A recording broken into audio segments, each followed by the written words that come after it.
See you tomorrow at the food court, or also known as food court de matashita. This, I believe, is like a this. So this is a full series or full episode series, like 18 minutes or whatever, minus ads. But I believe this only has 6 episodes planned for it. There are four episodes out currently, but I believe there are only 6 episodes planned for it, which is a little bit unfortunate. But yeah, the food court or the food court de matashita, or also known as the food court anime, duh, um, is a manga original by Narie Shinichiro. So Narie Shinichiro did the art for the manga adaptation of Absolute Duo, and his first work was actually this like weirdly, I think it was. I haven't read it, but it's probably kind of like smutty. Um, but I believe it is. Yeah, Oshegu-kun. Yeah, Oshegu-kun to wa dekimasen. Also known as I can't date my student, can I? And that art looks smutty as fuck. Yeah, look at those Wow. eyes, baby. Yeah, that is definitely a smut series if I ever seen one. But anyways, so that's the mangaka, and the anime adaptation of this was actually headed by Atelier Pondar. So Atelier Pondar is a studio that was sort of founded by one of the animation producers over at White Fox, and so they have a lot of connections. I believe, they started out with Isekai Oji-san, which was a big success. They then went into doing the Gambare Doki-chan. Gambare Doki-chan, I believe, a series of OVAs, ONAs. For those of you who don't know, Gambare Doki-chan is by the same manga artist who did what is it? Why did I forget this? It's Yom. Yom, I believe, is the artist, but he did a couple of other stuff, if I remember correctly. Oh yeah, he did stuff like Mutatites. But anyways, and then before this, one of their major titles was Isekai Shikaku, I believe, which is what I think that like a gloomy like super like emo like poet or whatever. I believe that it got isekai'd. But yeah, they did that, and now they're doing this along with some subcontractors here. The director is Koga Kazumi. He is a relative veteran director. He did Rent a Girlfriend, I believe, all seasons direction. He did Tempuru, a decent number of others under his belt, with some like stuff like episode director stuff before that. And him and Atalia Pondark is gathering a lot of mostly veterans and a lot of big brand names. So I think the Pondark producer guys had a lot of connections that they kind of pulled for this for some reason. So yeah, a lot of decent number of big brand names, including Sakai Kyuta. If you guys don't know, Sakai Kyuta is the character designer and the chief animation director for ReZero. They bought in Akitagawa Jin. Akitagawa Jin is super prolific sound director. He's second generation, obviously. His father being Akitagawa Susumu, as well as Hanada Juki. And you guys should know who Hanada Juki is because he is one of the biggest names in terms of scriptwriters and one of the sort of big names to come out for Kyoani. And he is a scriptwriter scriptwriter slash storyboard slash series composition for this series. Hanada is probably most known for his Kyoani work, such as Hibiki Euphonium, because he is part of the two-man tag team alongside director Ishihara Tatsuya um, of Kyoani fame. But yeah, a lot of big names in the staff, a lot of veterans in the runs. I think the only one that doesn't have like a bunch of experience is the music person with Tatane Kana. But yeah, most of the others are pretty much heavy veterans. The Seiyu, the voice acting cast, is pretty much the same. Almost everybody is a big veteran. You have Aoyama Yoshino as the Gato girl in the series, Yamamoto. You have Fukuyama Jun.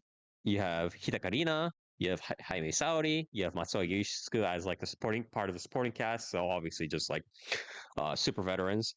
And the only newcomer actually is actually Miyazaki Hiyori, who does the black-haired heroine and Wada. And this is not just a newcomer, but this Wada, the black hair hero, this is her first main role and her first named role. She has only done unnamed roles before this, so this is her breakout main role, and she also sings the ED, I believe, at the ending of the anime alongside Ayami Yoshino. So pretty big role for her, despite the scale of the series. Right? It's not what was that like one guy? Oh yeah, yeah, yeah. It's not like the guy who did like his first role as like Denji or whatever, right? In Chainsaw Man, which is just ridiculous, right? Yeah. It's not that level. But yeah, that was very silly. We saw that and he was like he wasn't just in Denji, right? He was literally both planned to be he was in Denji and then he was also planned to be in like one of those 2D male idol multimedia Yep. franchises, right? As Yep. one of the main characters, like the red-haired main protagonist. Like a Yeah. season later, it was Bro's ridiculous. got crazy Um, connections. yeah, yeah, yeah, yeah, yeah. That is a platinum spoon if I ever seen one.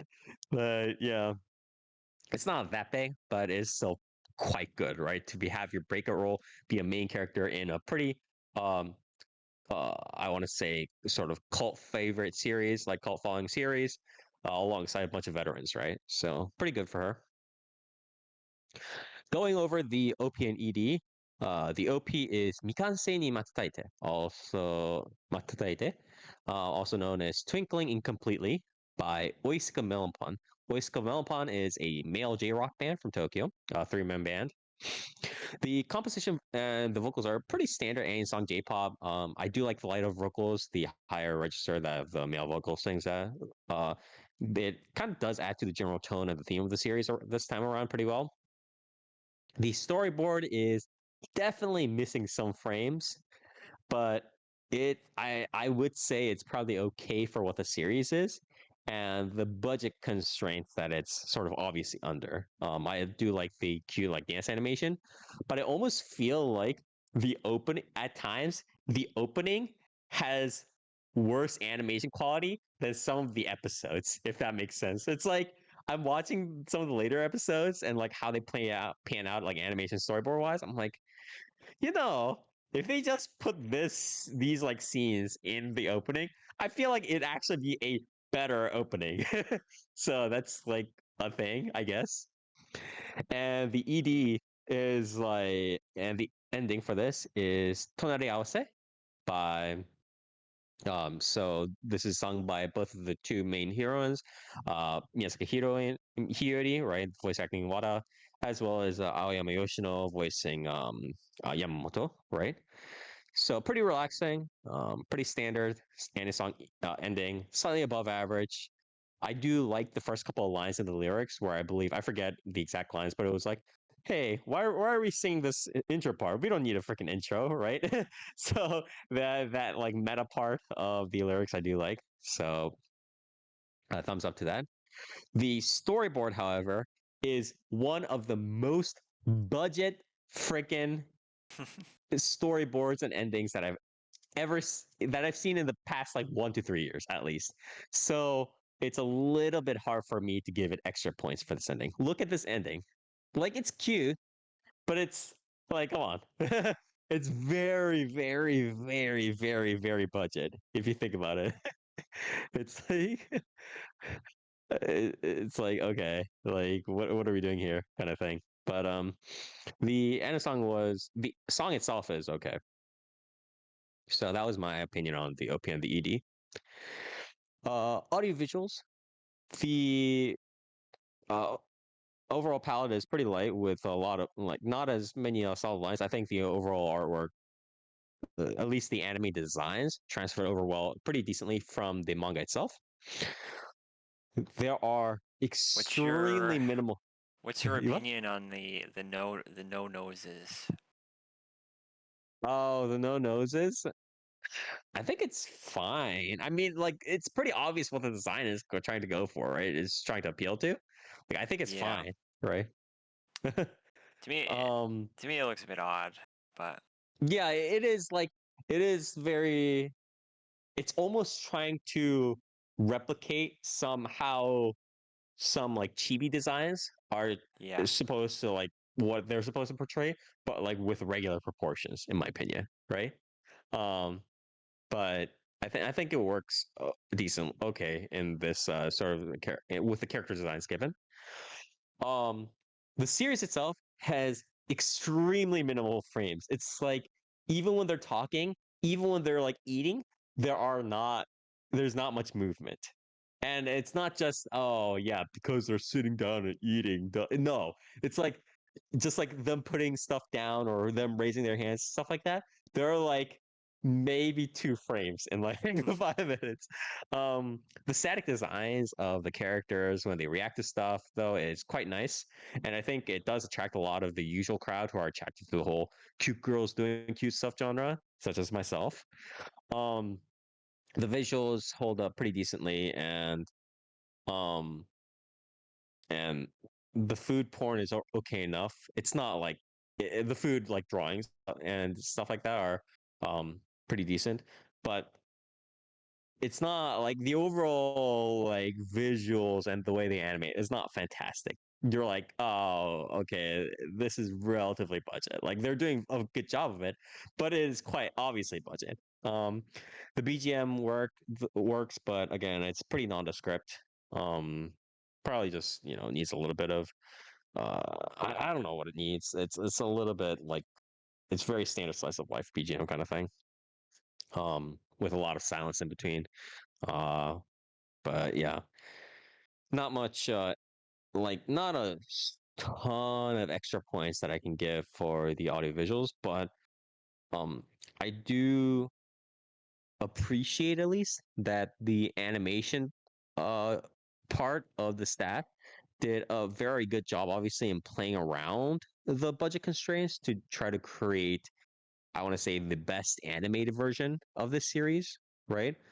But that being said, again, it's not exactly filled with Kino, Sakugas, and stuff like that. So that's just a heads up.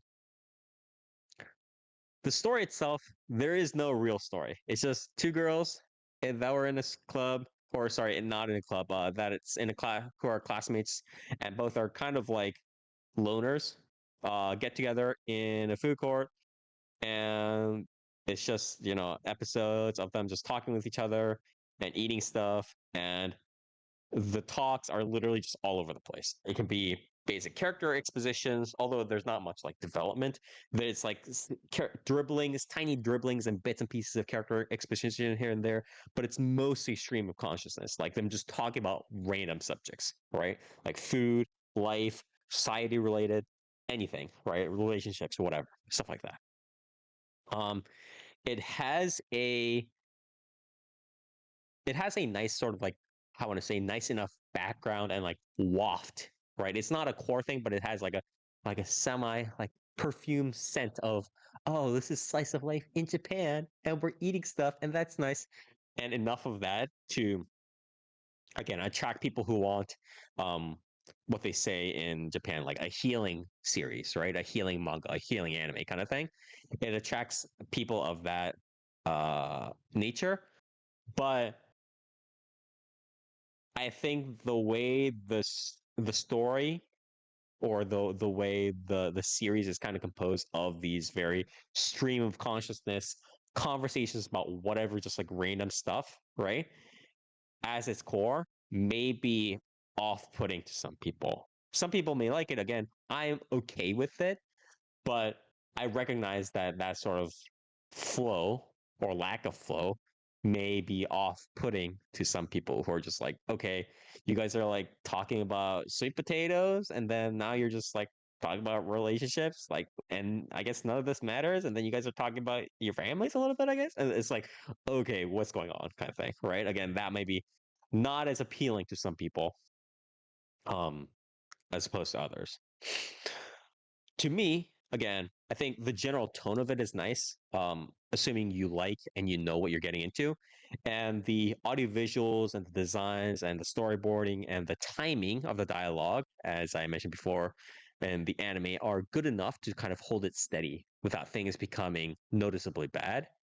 Um, except for maybe the animations. But again, it's the brand names I think in the staff, such as Hana Juki, did a quite a good job in terms of like setting that up for the animation or for the anime. Did a pretty good job without making be like, yeah, this looks bad or whatever. But again, I don't think it's anime of the year contender in terms of the audio visuals and in terms of how everything kind of flows, right? I think if the story was kind of what it was, and then the audio visuals were like super good, um, or like super unique and stuff like that, and charming, like how Onimai was, I think it would have been close to it would have been potentially rising up to be a very solid series or even potentially anime of the year, depending on how the production value was. But I just don't think it's at that level. I do like the sort of, in a sense, I do like the unique tack this series, the author tries to take in terms of like story flow or like complete lack thereof.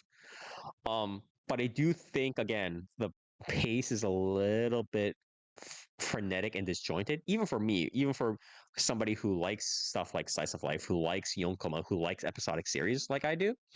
I do think the pace is a little bit frenetic and disjointed at times because it's constantly just trying to hop onto different subjects and conversations.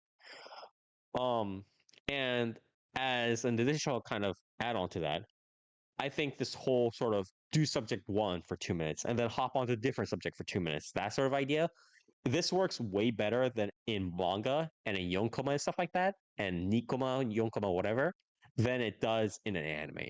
So, and that's, I think it's this is less like a dig at at the product and more just like this is just an unfortunate part of life or part of like the multimedia franchise cycle when you have to create like adaptations of this, right? So I don't know whether they thought of that beforehand and then they were like, ah, screw it, let's just go ahead with it, or whether or what happened. But I just feel like it doesn't. This sort of pacing and this sort of idea doesn't fit as well in the anime format as opposed to the manga format because the manga in manga like because it's like separate panels, right? You can alt and separate channels and like again you can separate like kind of quarantine yonkoma and stuff like that. You can it's much easier for the reader to be like, oh, yonkoma, okay, this happened, okay, boom, right now, like just after 4 panels, okay, the next 4 panels are completely different or whatever. Like people are more used to that than an anime, which I think there's more of the sense of like you need a little bit more continuity rather than being Is like, there oh, not like a sort of cutaway, like there is a cutaway, but it's graphic? just like the there's a cutaway for some of it, like for like if there's like a scene at like a crane game or a youth catcher, right? And then boom, they go to like something else or like a big thing kind of happens, then there's like a cutaway. But like when they're just kind of sitting down on the bench and at the food court and doing stuff, sometimes it's just like the conversation just changes. And Huh. um it's not really chunked into mini episodes or like Yonkoma. And so it's like I just don't think that it's a lot more awkward, in my opinion, for the anime version of it than it is probably for the manga version. So that's my opinion of it. Again, uh, I'm sure again, Hana Juki, Akita Jin, and all the others are just like, they're legends, and I'm sure they try their best, and it looks like they try their best, right, with dialogue and the storyboarding and like stuff like that. Um, but I think the source material, I won't say it's like bad, but I just don't think it was necessarily built to be made into an anime adaptation. And I kind of had my reservations when we were previewing the series, but I let my inner kind of like nerddom, right? Because I love these sorts of series, right? I let my little nerddom kind of take over and be like, oh man, like this is going to be great. But now that I kind of think about it with a cooler head, I do think that it's a little bit harder to adapt again as an anime. So, Do you think it would be better as a um, short or I think if it had a short, I mean, it's already 6 episodes as is with the, maybe if it was, because it's like, if I think if it was made into a short, it would have to have this thing where it's like, it either has like 2 mini episodes or in one short or something like that, or something weird, or if it was like one mini ep per short, it would need to be it would need to have like 18 different episodes or something like that. Yeah. And I think they're probably in like a weird situation where they couldn't do that either. And I think maybe it might have been better. I don't know. It's like very weird. Um, I think yeah, it's a little bit weird. It just like the way the conversations work, I think, and it's like it's a little bit different from it's a little bit different from what I'll call like kind of resetting Yonkoma, or resetting kind of manga, like say Komi-san or something like that, right? Where you have a very kind of like structured flow in the story, right? Everybody is kind of aware of what the story flow is, even if it becomes episodic. Obviously, there's like development in these series, but it's like slight development, right? But even if it's episodic and even if it's like more compact and shorter, it's stuff like Komi-san and stuff like annoying senpai and stuff like what was it? Play with me. What's that gray hair girl with the t-shirt, right? The guy sugoi dekai shirt, was it? Oh, Something Yeah, play, Uzaki. that's right? yeah, Yeah, Uzaki. Uzaki-chan, yeah. Uzaki-chan. Uzaki-chan. Yeah. Everybody kind of knows the structure, right? So regardless of like the pacing, it's very like, oh, I know what's coming. Like this is a little bit more natural. And then even in the anime, it's like this mini episode happens, boom, cut. This mini episode happens, boom, cut. And it's like, especially since it is repetitive, you're like, oh, okay, I know what the structure is. I know what the flow is going to be. Boom, boom, boom, boom, boom. And even if there's like special thing like, oh, the guy goes into the girl's house and blah blah blah blah blah blah. Like all those interactions also tend to be pretty standard. So everybody kind of is in on the magic trick on what's happening, right? I think this is again because it's so much more like stream consciousness. It's like okay, like you're just kind of going into it, and then like I guess that's it, like kind of thing. So it's a little bit more awkward.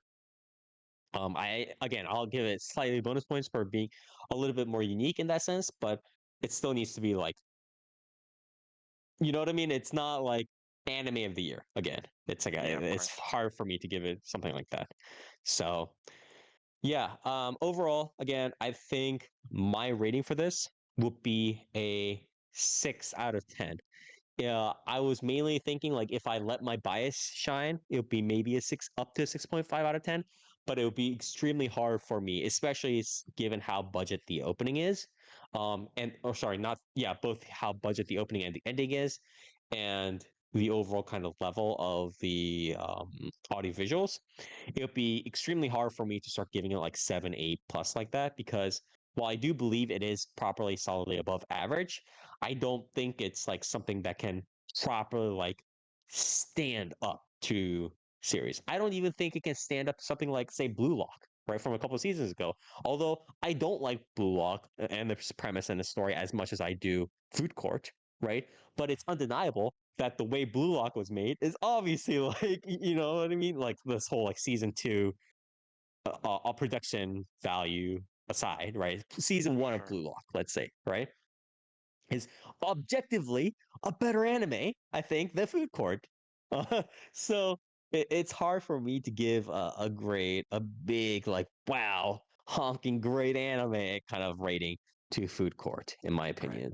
So, um, I think again, it's hard for me to give it a 6 or give it more than a 6 out of 10. Um, uh, uh, do I think what do I think would have made it better? Probably more money. Probably more money. Like and probably just I don't know. That tends to It's help. the stores. Yeah, yeah.